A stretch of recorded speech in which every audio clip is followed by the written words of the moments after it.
Hey guys, so I am back with my second video on my YouTube channel, and I thought I would do a flip through of my first bullet journal. Now, if you're seeing this, then a miracle has happened and I was actually able to create a video I was able to upload. I've been having some technical difficulties because while I love bullet journaling, video editing and uploading is not something I know very much about. Case in point, I do not yet have a tripod, so this lovely setup is brought to you by my phone being washi taped to my kitchen table. So say hello to my kitchen floor. Okay, so this is my first bullet journal. As you'll see, I have the archival stickers for April to July 2016. And I will try to keep this a little shorter. I tend to be very chatty, so I apologize. All right, so my front page, I had actually a color codex based on Boho Berry's setup that I started out using. I even had a flip out on the back page, and you will see that I abandoned it about halfway through my journal because I found I really just wasn't using it. I tend to flip through a lot anyway, and it was kind of redundant. So here we have a first look at some hand lettering. You will see it is kind of awful. Spacing and letter formation and everything, just kind of a mess. And you will see near the end that I actually redid this particular minimalist mantra, and there's a big difference. So that's why I'm showing you. Here we have my key and my index. I actually am good about using my index. My key has changed somewhat. I do still use all of the boxes, but my signifiers are not something I use that often. I actually use the exclamation point for urgent tasks.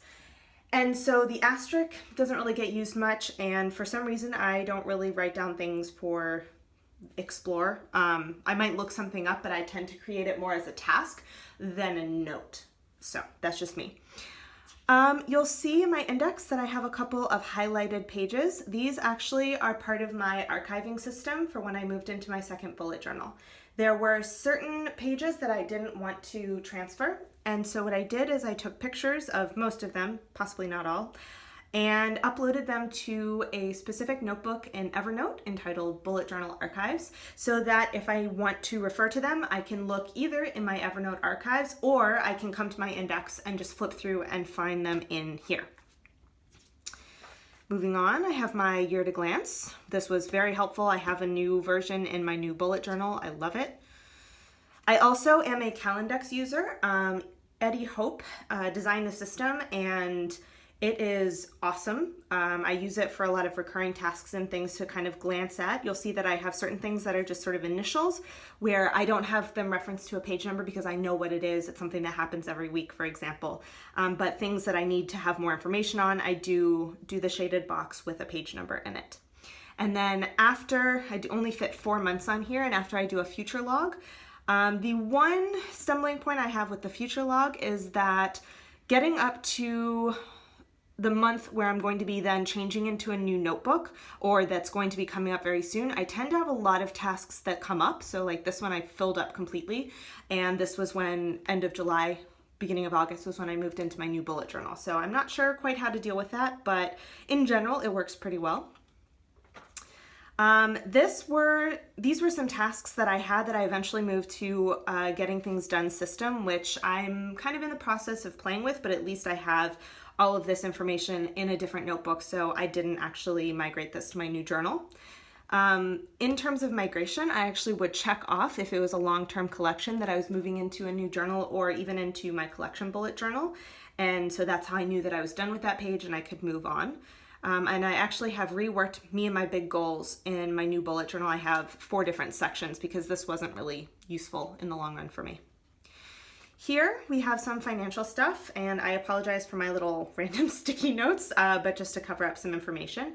So basically I have monthly expenses. I track my income per month, and then I also have, for example, if I have checks out that are pending, or people who owe me money, I have them in 2 different boxes in here. In my new bullet journal, I actually combine that, and I just will put like a plus if somebody owes me money or a minus if I owe somebody money.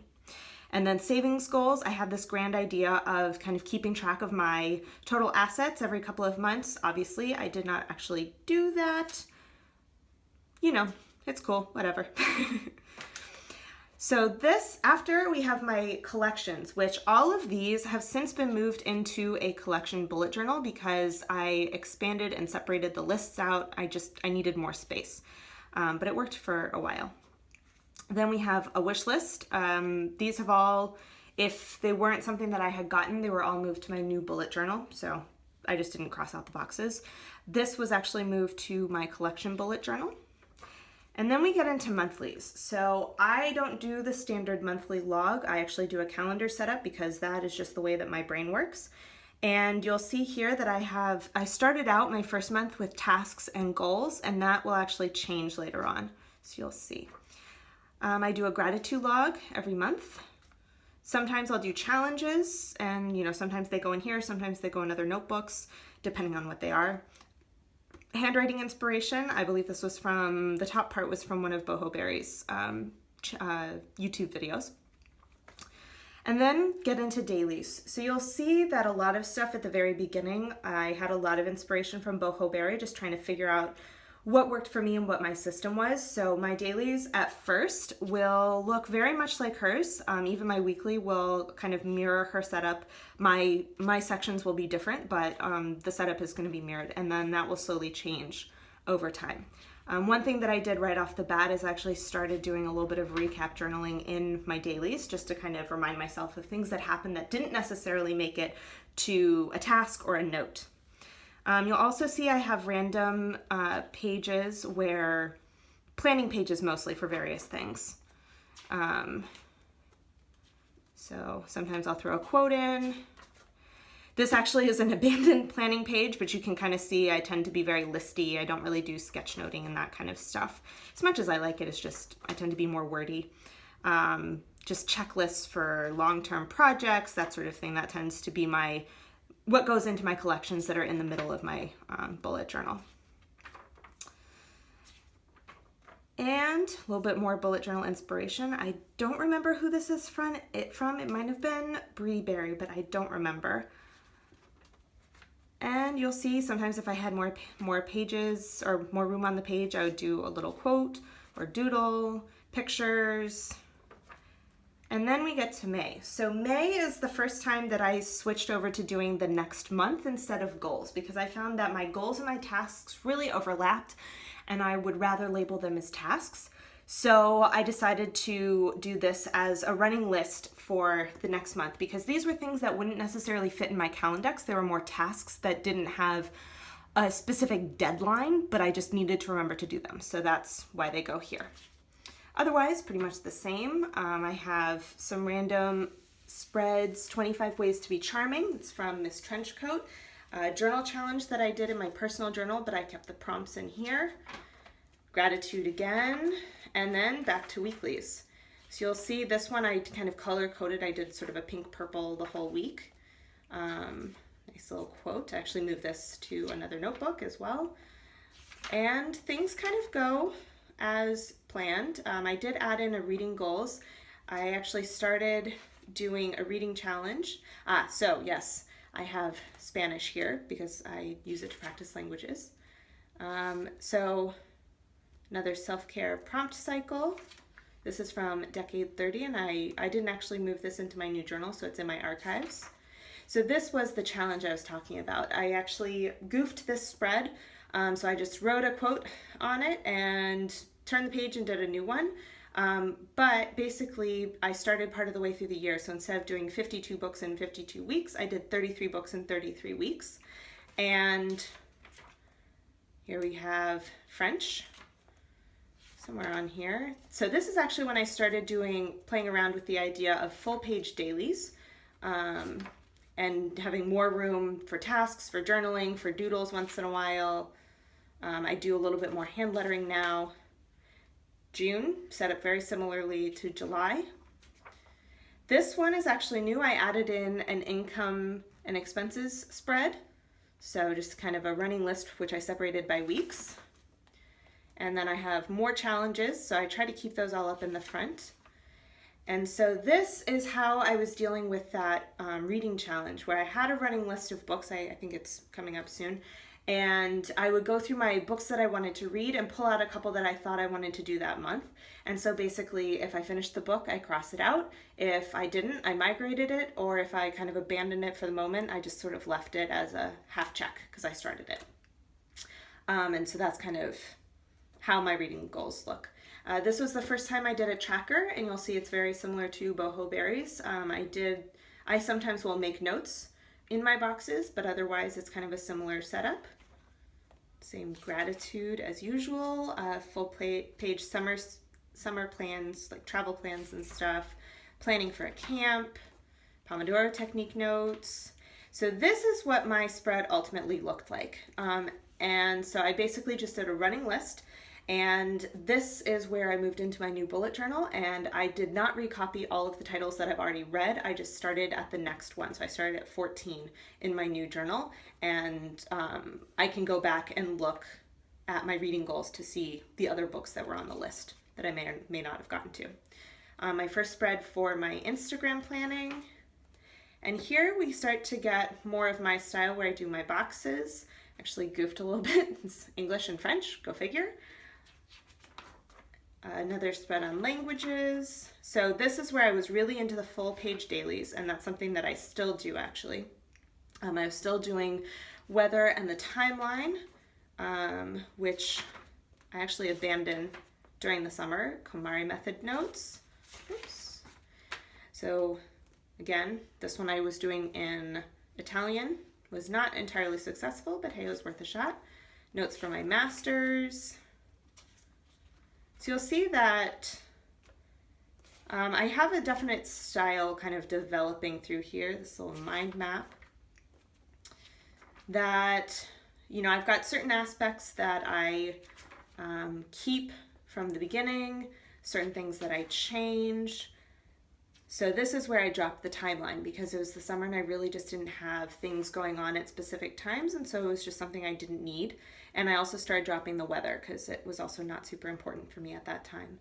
This is just little boxes to plan for my Instagram posts. This is ran out of room on the other spread, so I made a larger spread, my tracker and all that. So typically if you see two different colors of cursive, so these are with fountain pen, the teal I was doing journaling, and then the purple or sometimes orange are for challenges, usually rock your handwriting, that I wanted to keep in my journal. So see, I play around more doing the vertical headers, playing around with that, a cleaning tracker. I have a new one in my new journal that is a much better setup, a monthly review or a 2.5 month review. And this is where my weeklies really change, where I abandoned that whole idea of the day specific, time specific, and I just have days, and then my boxes. The boxes kind of, some of the titles will change, but I typically will always have them. And yeah, just seems to work for me pretty well. So again, got full page dailies, journaling, sometimes hand lettering, doodles, meeting notes. And this is one that I actually use for times when I won't be at home a lot, where I have a lot going on, but that aren't necessarily home tasks. So I do this also for vacation, where I give a bigger box for the weekdays and a smaller box for the weekends. And I basically treat this as my daily. And so I write down things that I do, things I need to do, places I'm going, that sort of thing, and keep it all in here. And then on my actual dailies, I just journal. So this actually works really well for me for those types of weeks. And then once I get back to life as normal, I'll go back to my normal daily. I actually did the horizontal headers here because of the journaling. Okay, some more challenge stuff. So this was, I started an espresso waiting list or order list and a waiting on. And this was the first time I did the cover page, which I've seen a bunch of bullet journalers do it. And I thought it was kind of a cool way to round out the last month and start the next month. This is also the first month that I really have a cohesive color scheme for my monthly pages, so red, white, and blue. And I started doing the mini calendar for the next month, so I can kind of glance at that. Expenses, I did a review box at the bottom. I was traveling here, so that's why it's not full.